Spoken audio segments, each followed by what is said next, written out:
long as you're not killing them with Viper at the beginning, and you put together a board, you still end up in the sort of checkmate position which Sasuke immediately identified, where Sasuke has to play minions to remove your minions, and him playing minions means you then have the expendable performers combo. So it's just very nicely navigated by Holy Water at the end. Yeah, I genuinely don't disagree with it. I just brought it up as a talking point because it does create, as you were saying, that kind of checkmate situation where Paladin is quite bad when they're just behind on board, right? Especially when they're behind on board by a factor of 0 minions versus anything. If you have a couple of minions in play and Paladin has nothing, you're in really, really good shape, and that's the scenario that Holy Water managed to engineer, sacrificing a bit of damage to do so, and I think that's fine.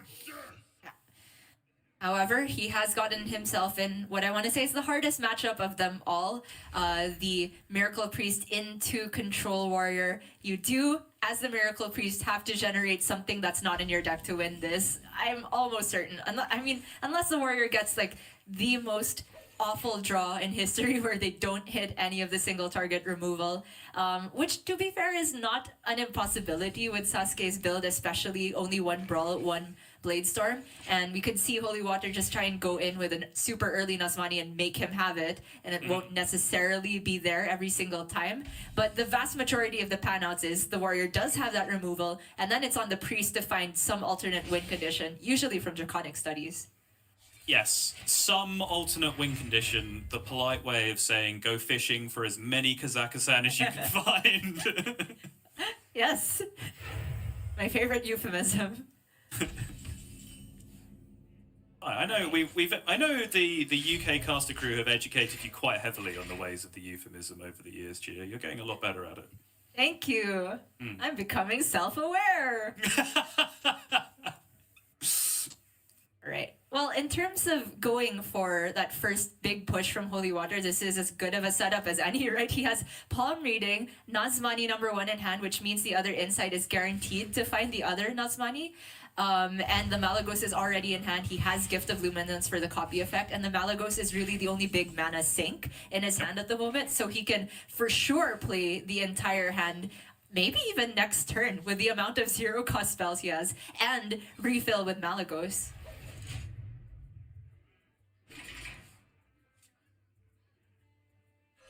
Yeah, I think he's just going in. He's going at the earliest possible moment, trying to make sure to ask Sasuke whether he has all the answers. And to be fair, when you build a board which is triple Nazmani with 1 copy of Luminance plus Malagos, that actually does call for exactly Brawl, right? Because just Blade Storm doesn't deal with it. And we can see there's only 1 copy of Brawl for Sasuke, so for Holy Water it's as good a chance as any, but the Brawl is in hand.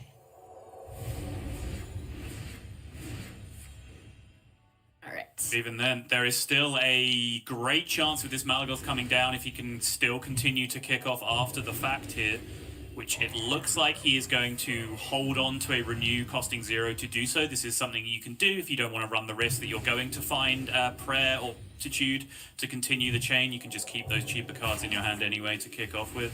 He does now have the opportunity to use these discounts to generate value and play around the Brawl already, but yeah, the only way to really play around Brawl with this hand, I want to say, is I'll add Alec Mount to the end of it, so you have a Death Rattle minion. Every other buff spell just kind of helps the Brawl get even more value. Copy effects as well. I think this has been very, very nicely done, though. The fact that he held on to 0 mana spells going into this chain has allowed him to get so much additional mana cheat that he's got Elic Mount down to 0 without playing Psyche Split, which means he's now able to go Elic Mount, then Psyche Split, which is an insane amount of layers protection against Brawl in this situation. That is a very, very good Miracle Priest turn from Holy Water. I have to say, I've not really seen Miracle Priest get the whole turn through where they play the original hand, they play Malagos, and then they play everything from the Malagos. We're just so far behind, Zottle. Holy Water's too fast. He's just a walking feature. He just has it. He's just built in. Okay. The study's being held at the end. I mean, if he had any time left, I obviously probably didn't, is questionable, I want to say, because in the world where you lose most of your Nazmanis and you only have the 1 studies after that, you're not actually able to play a Kazaka-san straight away. theoretically. But he actually still has one Nazmani, so if he hits Kazakhstan and he did hit the discount! Oh my god! No! Holy water! The madman!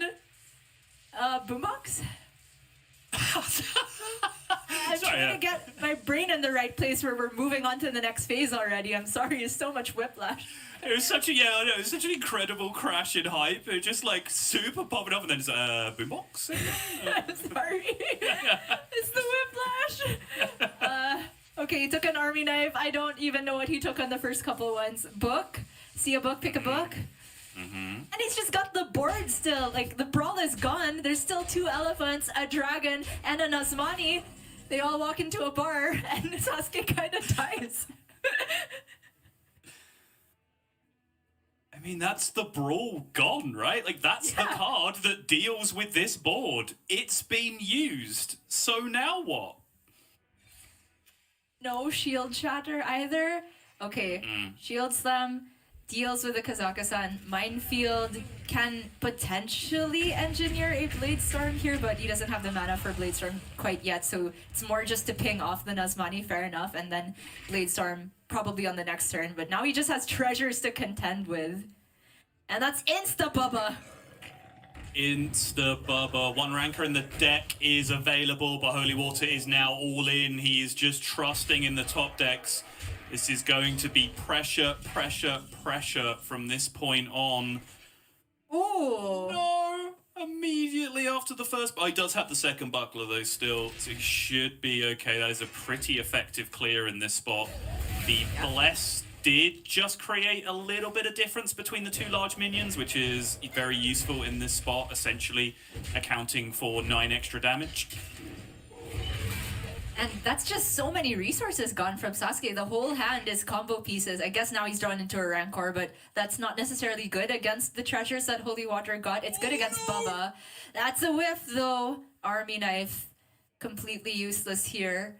Holy Water taking a minute to drink his coffee because everybody in APAC needs caffeine to keep going right now.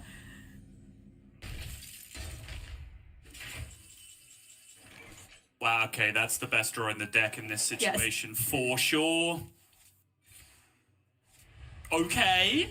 Suddenly, a combo is getting close. Yeah, if he hits Galvangar, I mean, not quite lethal yet. You need the double to the fronts, but it's a lot.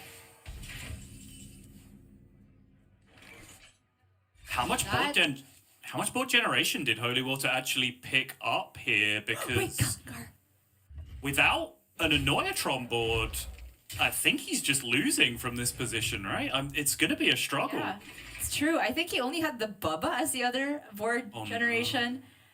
Oh no! Oh, he's just going to get comboed. Sasuke, like, from his position, he could still be worried about Embers, but if there had been Embers drawn, I'm certain that a copy would have been played even if it's not lethal here. So I think he's just kind of chilling. And with the Rakara weapon set up, I don't even think he needs the second to the front for lethal next turn. Because he just goes 1 to the front, and then you have Galvangar faceless for 18. No! What is this hand?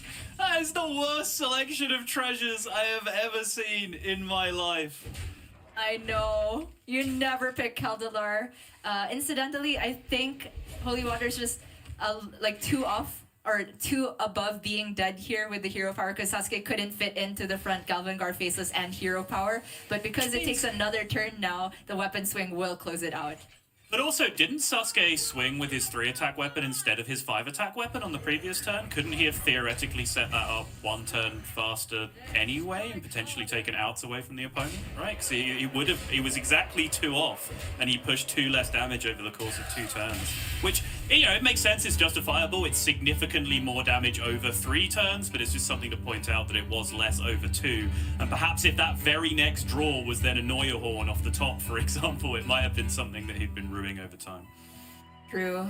Admittedly, I kind of want to look back on it again because the different breakpoints of the mana cost when you have 1 to the front versus 2, I was trying to do it in my head quickly. If you had to the front, only one copy. You could go Galvangar for 4, Faceless for 3, which is a total of 9 mana. So yes, he could not have played the hero power on top of that. So you're right. It could have been one turn potentially set up. I don't blame Sasuke for not going for it, but something to think about for sure. I think he just kind of knew, though, that he was in a good enough position that he could wait essentially forever. He wasn't dead to embers. Pure Cold was maybe something to think about if that were drawn to Frieza's face, but still. The question is Annoy-a-Horn, though. Is he dead to Annoy-a-Horn if that gets drawn is the scary thing in that situation? But regardless, I think instead we should look over at the other side of the board there, because that was an incredible turn executed by Holy Water, then hit the Kazakhstan, and it looked as good as over at that point, but that was not the deck. We kind of got excitable and glossed over the first 2 picks. However, one of the first picks that we glossed over was the Bubba, which he ended up with, which I think was certainly correct. I think after that point, he didn't really get offered much board generation outside of that boombox that you were so enthusiastically advocating for. So I don't know whether that was picked and was the remaining treasure that wasn't drawn, or whether it was skipped over. I'm not sure. Yeah, a lot to be delved into at the end game there, that last game. Honestly, a lot more than we could fit in the course of the game, because Holy Water just went at such a blistering pace. And the best part, honestly, I think about his navigation is that saving of the Renew at the between that first initial hand and then the Malagos hand. Not just because it's a guaranteed engine, but I just think it's correct in general, because if you don't discover a 3 or more cost spell from that Renew with 3 Nazmanis on board, you actually waste mana. You can look at it as a lightning bloom in that situation. But we do now have Sasuke moving on to the Demon Hunter, which I think is decidedly also a good matchup into the Miracle Priest, not Rally, so they have very few threats, no capability of just playing on curve. I mean, you can, right? You can just try and play a Nazmani, hope there's no Fel Barrage, and then stick a Power Word Fortitude, but it's a little bit more flimsy compared to the Rally version. And when you don't hit that opener, you almost always leave yourself highly vulnerable to Glide. Can I surprise you, Gio? 51% for Miracle Priest in this tournament. What? Versus Demon Hunter? Versus Fel Demon Hunter, yeah. I'm shocked. Okay. So there is still ways to get through, I suppose, by curving out, I want to say. But man, when you see this Glide come through, it really doesn't look like a 51%. Even Holy Water knows what's up, having a bit of a laugh to himself. And it's not that small a sample either, because I'm only looking at matchups with at least a 50-game sample size. So, yeah, reasonable sample of high-level games, yeah. Well, I might just be out here peddling fake news again. My bad. I mean, I absolutely would have agreed with you and supported that as well, but I've done some digging, Gia, and I'm here with cold, hard data, indisputable facts. Logic and facts. Otto destroys me with logic. Oh no! Pretty funny to look at the Chaos Strike after attacking, but he deliberately wants to leave Holy Water at a health total where Gift of the Naru will not actually draw him a card. Picks up Draconic Studies, which now opens up an avenue for a curve-based game plan. If you hit like Circus Amalgam or Crimson Hothead here, I feel like it's as good a chance as any to get an actual win condition going forward, and there's an Amalgam. Yeah, love it. I think with double Chaos Strike just used as well, or 4 damage that didn't go face in that situation, I think that gives you increased hope that this is something that might be able to stick to the board and be used as a platform to move on with. Makes sense to me. Platform is it, right? Because you do need just 1 minion to stick and then draw into your Power Word Fortitude or generate one or a Power Word Feast, and then suddenly it's at a health total where it's highly problematic for Demon Hunter, and you try and end it with a couple of Blesses. Still quite far off from that because Holy Water lost too many resources from the Glide. So for Sasuke here, I think it's fine to just, I wanted to say progress the quest, even over complete with Need for Greed, but he can go for clear and just not over complete, right? Just play everything on the left and then outcast the Spectral from the left. Yeah, he does still need 2 more, right? He's on 3 out of 5 currently, so he would have to outcast the Spectral side, but yeah, that does make sense. which case he can get the damage to go face cleanly by attacking with the Fury first. Yep, exactly this. Drop the Fell Barrage damage, we're not playing around Gift anymore, and then get that Spectral Sight outcast for the quest completion. Does make sense. As someone who sorely misses playing around Battle Rage Gear, I'm quite happy that this is a dynamic that's back in the game. Oh, that is true. And I got so many times punished as Druid pushing the one into the old Pain Warrior. Okay. Owl? What if you take Owl and then you generate the amulet of the undead, and then you're playing Owl Priest? What is it? Oh, we don't get to know. Okay, lovely. But Holy Water knows, and it's probably correct just to take the card draw here because he is mainly trying to accumulate resources for a mini pop-off here. So a palm reading at any point could help.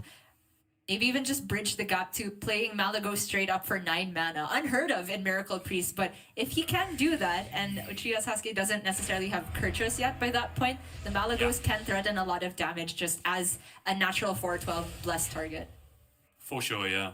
Weirdly enough, I do think Banker was kind of the realistic choice, but my unrealistic choice was actually the other one. I was kind of eyeing the LR as to whether that, just as the straight-up stickiest minion, might just be the best chance to start landing buffs on over the course of the game at some point. But yeah, I do still agree that Banker was probably the best way to go there because the hand was starting to run a little dry. And it did pull him a palm reading. That is an excellent Banker right there. Starts with Studies. Well, I guess if you start with Studies, you're not playing palm reading this turn necessarily, because I just feel really dirty with the idea of praising bankers in general, Gio. I think I'll gloss over that quickly. I mean, outside of their work, there can be some nice, like, you remember Jay Davy? He's a banker. Is he? Oh. Oh.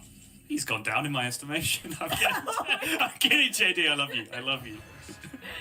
Yeah, back when we were casting some APAC events, what is it, 4 years ago already? Wow. We're old, Sado. But we're not learning to old. Do not confide. Hey, high five. Not as old as the old guy. Hell yeah.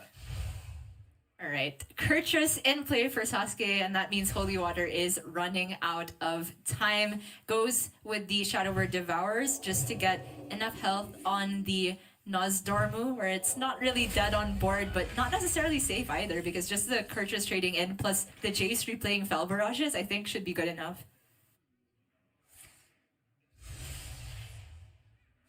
If it is multiple Fell Barrages, I'm not the best with keeping track. I think it's just one at the moment. I wouldn't swear to it. Oh, Magtheridon though. That's a nice way of solving all the problems.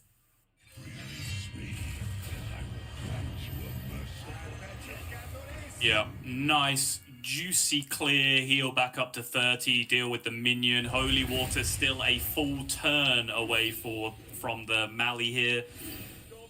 And suddenly, it looks like a series that was looking very, very over a few minutes ago when that Miracle Priest turn was popping off is suddenly looking like it's going to go to the wire unless Holy Water can find something significant to turn this around here. And on 8 mana, that's a tall ask. The Malygos just too expensive to really get anything done. The Insight will guaranteed pull Nazmani, but it really doesn't do anything here. And Sottle, with this win for Demon Hunter, is it now 50.998%? It's a good question. It might have actually pushed it back, because, I mean, still, with a small enough sample, like a one-game swing either way could still be a swing of a whole percent. You never know. I'll wait for it to be updated, and then I'll tell you. But yeah, I mean, even then, you can see why Gia and honestly myself would have sort of peddled that narrative a lot harder of that being a very good matchup for the Demon Hunter, is there really aren't that many things to clear, and you just have enough ways to clear it in general. But we do understand that like Power Word Fortitude, for example, can just be so brutal if you can land that on just about anything. And all it takes is one threat check to not be passed by the Demon Hunter, which can happen, right? Especially if they're very focused on quest progression in the early game. But that was just a very threat-light hand from Holy Water, it has to be said. Right. It was like one amalgam, that was it. That was the only threat check during the entire game, pretty much, until that panic at the end. Where he tried to get the 14-14 on board with the Devours. So here we go, finally. Miracle Priest coming all the way back against the Libram Paladin, which is going to be game number 5, the decider in our quarter-final series. And this is a matchup that I'm honestly not sure who I'd give the favor to. In the Rally version, I feel like Rally is slightly ahead there, but Derek fought me a little bit on that. And it did look very close between Kiparang and Gabby, where you can just get into a sort of weird board state where the Paladin can't necessarily remove all of your stuff, but you can't necessarily kill them if they have Cariel. With this Miracle Priest variant, though, you don't have unlimited stuff as the Rally version seems to have. So it's more about whether they can get the kill immediately, and that does help with the double blesses in there. Off of this Discover, I see a palm reading, I tend to take it, but Holy Smite can be something to consider to help remove minions, and also the Insight to actually pull in Asmani because it's just not in hand. It's not too heavy. Ooh. Double Devout Pupil here being double hit by Banana Man as well, but no current buffs to get that discount rolling. Does have Knight of Anointment, which I think he'll be hoping to just hit Libram of Wisdom at this point. Yeah, definitely a decent one. There's always the interplay of Shard of the Naru to think about when facing Priest, where you don't necessarily want to play both your Librams of Wisdoms on one board if you can avoid it, but with this type of hand, with double Devout Pupil, you definitely just want to get discounts rolling, but he hits on the one holy spell that's not playable in this turn, and that makes Sasuke's life a lot more awkward. Is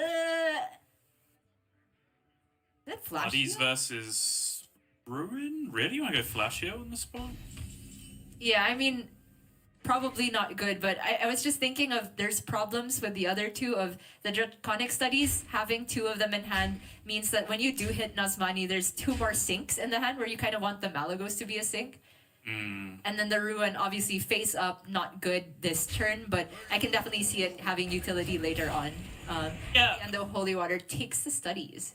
My instinct was definitely towards the Ruin because, you know, obviously Caster Vision is a factor here, but even shutting my eyes and just thinking about the way the game has gone, it's a slowish curve on the previous turn after the Bannerman came down, so which kind of leads towards things like Aldor Truthseeker and bigger 7 and 8 drops in hand, in this case Devout Pupils, and any of those things buffed by a Bannerman that you've already seen would be Shadow Word Ruin bait, so there's a little bit of interest in it, but regardless, while I've been explaining that, Holy Water is off to the races again with the big pop-off turn, and it's going just as successfully as the previous one. Once again, navigating so smoothly, getting it down to the point where just 2 0-mana Draconic Studies were left in the hand, which he did not want to use preemptively, again for the same reasons as we were talking about before, but this time because it would add a different mana sink to his hand that would not be the Malagos and rule this turn out. I think Holy Water's played this deck before, Gia. Do you get that impression? For sure. I mean, I never do the math when I think of how many discounts I need to play the Malagos, but the fact that he was able to pick Studies confidently, knowing that he didn't need it to be fuel, and if you use it in the middle of the turn, it could possibly mess with the discounts, then absolutely, you pick Studies if you know that. If you're just me and can't do math, you pick Flash Heal because you're scared of having another sink. And now he is so far in the driver's seat. Sasuke has no Barov. The Samuro hardly scratching this board. The Cariel can help him stabilize maybe next turn, but it doesn't solve the long-term issue of he cannot clear the Nazmanis. Not both of them. And this is why personally I feel this is a very good matchup for the Miracle Priest, is at some point this happens. You have enough health, you have enough defense to make this happen at some point. There's one card in your opponent's entire deck that solves this problem. There's nothing else in the deck that gets anywhere close to dealing with this. And you see Holy Water just in this situation now, and it's like, okay, fine, I'll take this one. Wait, he can clear both. My bad. I forgot that he would get a Libram back, so the Samuro does hit that 5 attack breakpoint, which is so huge here to be able to deal with both of the 9-9 and 10-10 here. However, while we were talking about all that, Holy Water, he absolutely has played this deck before because he's an expert at discovering Kazakhstan as well. That's just like, if you're talking about threat checks, we also have the alternative win condition check here, absolutely passed by Holy Water. And, you know, even with the excellent Samuro clear that did come down, there's still a 4-7, which is still a fantastic platform for this deck to use for whatever it wants. Power Word Fortitude, Alec Mount, any kind of stuff that you do want to go for, set up some kind of blessed win condition to push a whole bunch of damage. So if it's not a full clear, yes, killing 2 Nazmanis is great and probably ups your win rate from 0 significantly. But it's still not solving the problem, right? Anytime you leave any kind of minion on the other side of the board against Miracle Priest, you feel like you're going to be in trouble. And Holy Water showing that he's absolutely comfortable leaving up a 1-4, even though it can take away the shield from the Nazmani. At this point, having seen Samuro already expend its frenzy, the biggest thing you're scared of is already out the window. No Barov available to Sasuke here, and even if there were, Holy Water still has the next round of threats with the Kazakhstan. So just pushing the 9 here, setting up for potential lethal if he finds another Bless, because he also just has Alec Mount in hand, I think is perfectly justifiable. Sasuke can go Cariel, but doesn't even clear both Nazmanis. Liadrin spawns a lot of Wisdom's back, but again, not clearing both Nazmanis.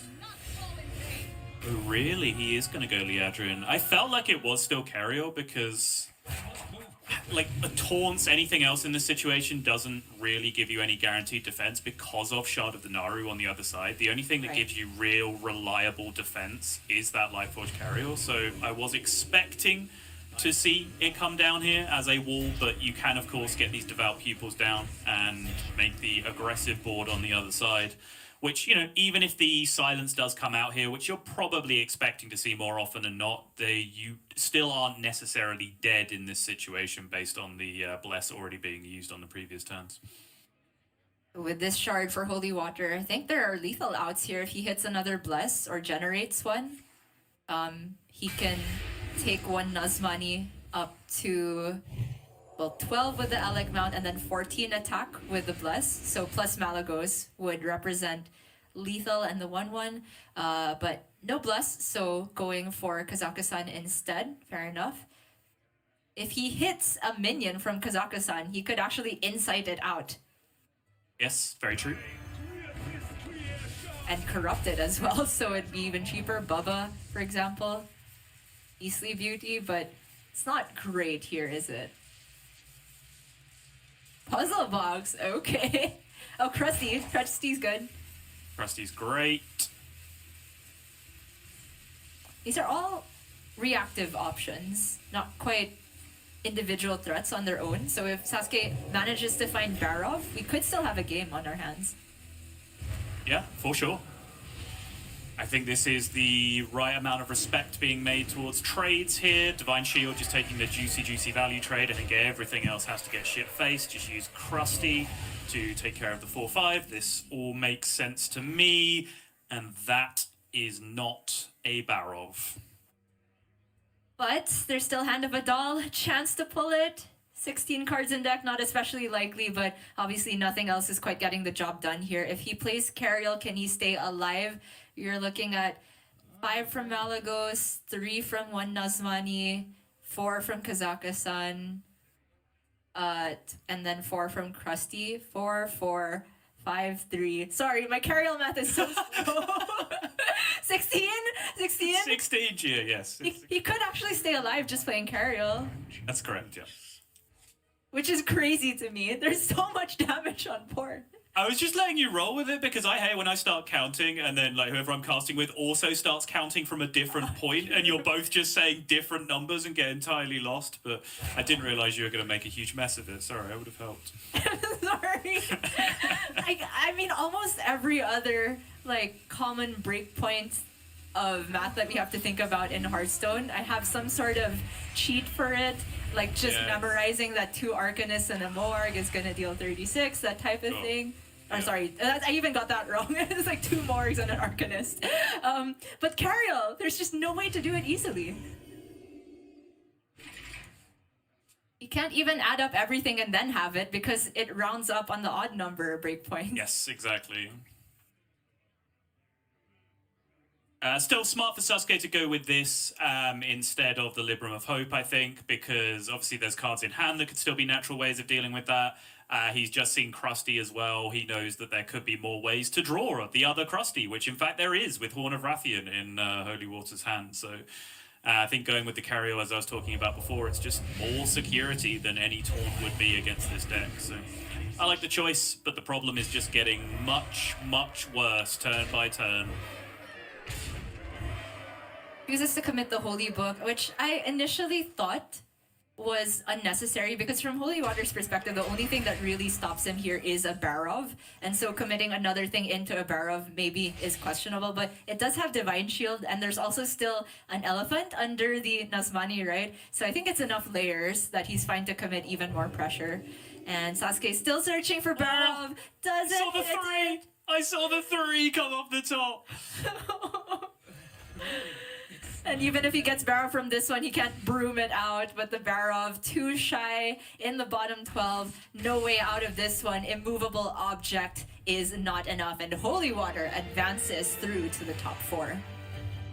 Yeah, I mean, very, very lean performance on the Priest in particular. Holy Water, a real unknown entity coming into this one, had a very unimpressive record, let's say, coming into this tournament, has made a really, really deep run of it this time, and sometimes that's just what it takes, right? You just need the worlds to collide, you need you need to just have things to click in a particular tournament. You can use that as a platform and build from there, much as he was using these minions as a platform to build from in this game. And honestly, I wish him all the best because I think he's certainly displayed a certain amount of aptitude with this deck in particular, which was a real highlight of this series. That's right, and I will easily remember that because Holy Water, Holy Spells, Priest, makes sense, right? I mean, it's just really impressive that he's been able to get consistently the entire Miracle turn off and not just stop at playing the Malagos. That's usually where I stop or what my APM allows me to do, but he's actually able to play the whole post-Malagos hand, and that for sure gains him some percentage points. But he does have a giant ahead of him in the next battle. I think the Lorinda was saying that whoever wins between Holy Water and Sasuke, you don't necessarily even want to win because you have to face Gabby next. Oh man, that's gonna be interesting. It is indeed, yeah. The impressive thing for me about the Miracle Priest play, and this is something that Gabby himself has shown with like D6 Warlock, for example, like I do have high standards.